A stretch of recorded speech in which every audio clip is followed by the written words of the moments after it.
Imagine just like being this poor unit of stormtroopers here, sent to guard the Emperor, and you just get approached by an unstoppable horde of angry tankos. Yeah, that's about what I expected to happen. Hello everybody and welcome to the Gaming Zone. I am Van Sorensen and you join me today in Star Wars Empire at War. That's right, our long-awaited expedition into the Star Wars franchise has begun today. Now, I've always been a fan of Star Wars ever since I was a little kid, before Disney decided to take it out back and shoot it. Thank you, George Lucas, our Lord and Savior, for doing it in such a way. But today, I am going to highlight what is potentially the most overpowered and broken faction to ever be included within the Star Wars franchise, the Zom Consortium. So, without any further ado, make sure that you're sat back, relaxed, you have a nice refreshing beverage in front of you, and now, let's begin. Alright, welcome to the world of Star Wars Empire at War. Wait, I forgot to do something. Okay, reference Captain Shack and turn on all the things. Okay, now we can begin. Welcome to the world of Empire at War. Now, it may not be exactly the Star Wars galaxy that you're used to, but trust me, the people who look deep down will recognize that this is the Star Wars galaxy. So, today, there is one particular unit that has stood out to me the most, the Canderous tank. Now, why the Canderous tank, you may ask? Well, simply because it's sheer cost effectiveness, its firepower, but also its just general overpoweredness. So, we are going to showcase and highlight the Canderous tank in this video today, as well as a couple of others, because let's be honest, it's the Zom Consortium. It's literally impossible to play them without showing off overpowered units. The faction literally just throws them at you and you have to go, wait, developers, stop, why didn't you fix this years ago? Alright, so we need to produce these Canderous tanks as fast as possible.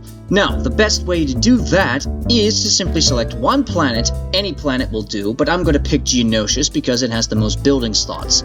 Then you're simply going to build a bunch of vehicle factories. And once all of those are built, you will be able to produce Canderous tanks at a terrifying pace.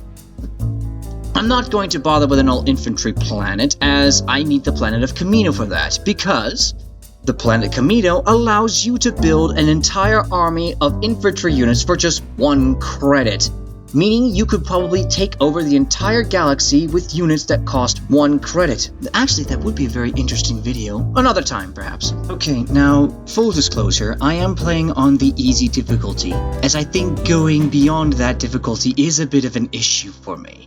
However, if you guys want to try on the harder difficulties, then sure, go right ahead, feel free. Hey, you may even be able to attempt this in multiplayer, and it 100% works, by the way. So, just what makes the Zom Consortium so powerful? Well, you see, you have the Galactic Empire, whose basically entire unit roster is based upon fighting the Rebellion with sheer weight of mechanical numbers. The Rebellion works best as a Viet Cong style of warfare, hit-and-run tactics, using infantry and stealth attacking planets at any opportunity. But the Zom Consortium can just literally do none of that. They have no need to. Because every single unit in the entire roster is based upon memes. Like, you have fightercraft that with the right technology can summon buzz droids that will shred apart any unit that they come into contact with. You have bombers that can both produce ion cannons and also regular torpedoes, which other factions need to be tech level 5 to do that. You can build anti-fighter corvettes, which can not only shred through fighters with ease, but be able to be upgraded with point defense systems. Not only that, but you have access to frigates and to capital ships, all from basically the start of the game.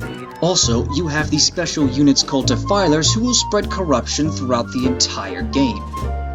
What is corruption? Well, it's basically things that give you a whole bunch of benefits without any negatives associated with them whatsoever.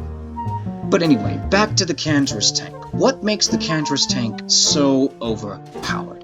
Well, the Cantorus tank has for the cost of 1,600 credits, you are able to produce a unit which has a mass driver cannon, which is basically a M1A2 Abrams tank set in the Star Wars universe, which means they are pretty terrifying. Also, the Cantorus unit is able to hover above the ground because it is a repulsor lift unit. They also have shields, which prevents them from being hit with small arms fire.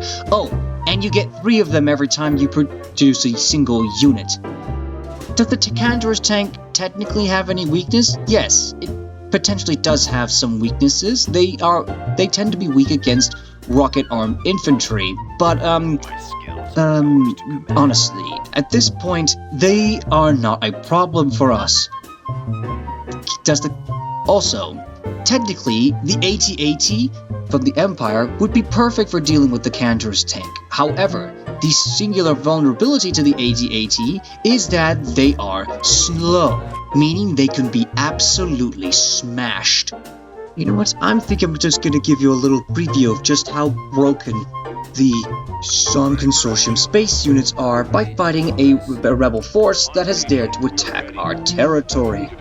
It appears that the rebellion has brought in a lot of fighters and bombers, but they have made their mistake in that they should never have used those units, as the Crusader Corvette just simply shreds them into nothingness. Some Nebulon Bs are present in the battlefield, but yes, let the Vengeance Frigate just simply shred them using their mass driver cannons.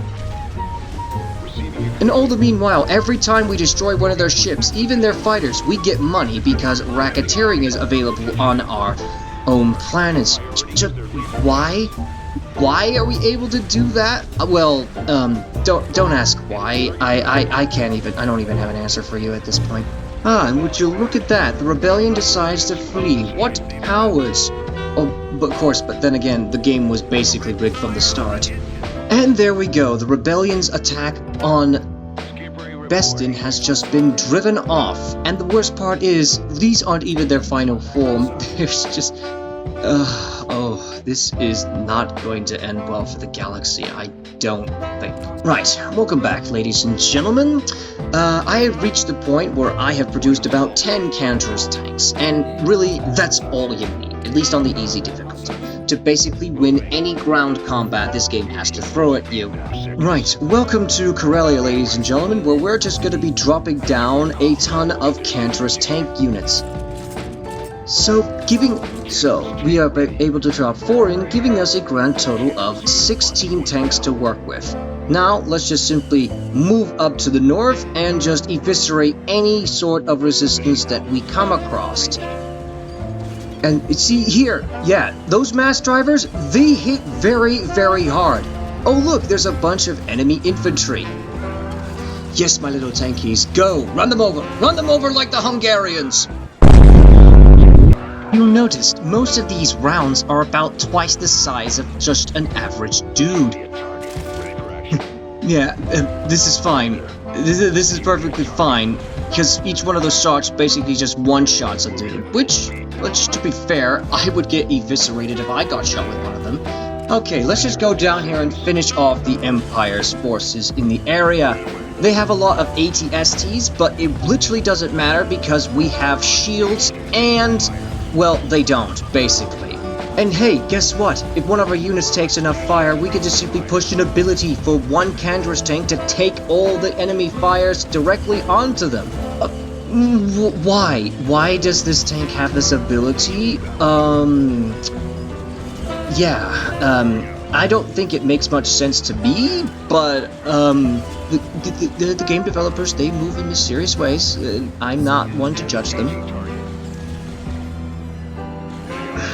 Alright, with that light factory destroyed, it's basically game over for the Empire. It's time to go over here to this control point they captured and take it over for ourselves. Oh, there wasn't much here, actually. So that means there's some infantry in a bunker somewhere. And there we go, Corellia is ours. Basically for free, honestly. I have no idea why the Empire decided to just give it up like that. Now, normally I think you should probably like to consolidate your holdings here, but no. I've decided to go for something bigger. I'm going after Coruscant itself. Because, well, technically, in the Star Wars universe, if you control Coruscant, you basically control the galaxy. Because Coruscant, for some reason, is the center of everything. Maybe because they're literally 000 on the galactic map. Why that is a mystery beyond me, but okay.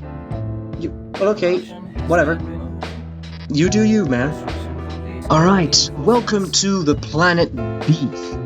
A lovely little planet that I have no intention of stopping by for a vacation, as I'm simply going to invade the heck out of it. However, the game has just beans, and I can only drop down one Cantorus unit. It doesn't matter, I'll just simply capture this next control point, and we should be fine. And very good, with that command point we captured, we can now bring in the correct amount of Cantorus tanks onto this planet, which is, yet again, 16. Bear in mind you can only produce one AT-AT, and the Rebels equivalent, the T-4B, comes in pairs of 2s. So, having 3 units for the cost of basically one of the Empire's mega units is a fair trade-off in my opinion, considering also that we have shields and they don't. Boo-doo-doo-doo-doo, just casually having a Sunday stroll. No, don't mind me, just simply shooting a giant metal slug into your buildings and they destroy them somehow because, logic, I guess. And Beast is under our control. Easy peasy, a lemon squeezy. Alright, now, we've encountered a problem. The space station for Coruscant is level 5. Yet our fleet is not big enough to destroy it. How on earth are we going to do that? Well, that's when you hit them with the handy-dandy defiler tactic, ladies and gentlemen. What you simply need to do is send a defiler that only costs 1,000 credits, mind you, straight over to Coruscant.